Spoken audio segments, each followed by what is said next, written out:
Y vamos ahora con el siguiente participante, Antonio Contreras Adolfo.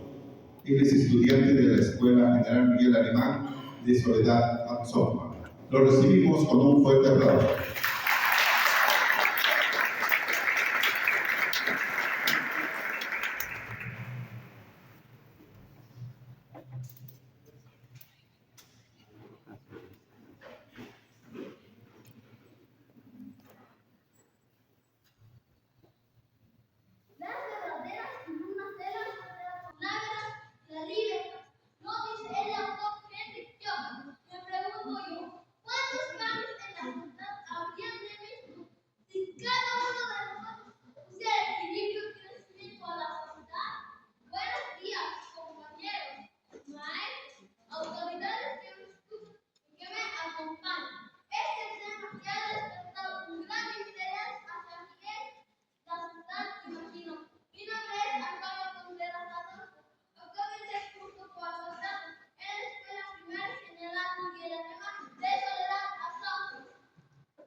Antonio Contreras Adolfo, de la Escuela General Miguel Alemán de la localidad Soledad Absorba.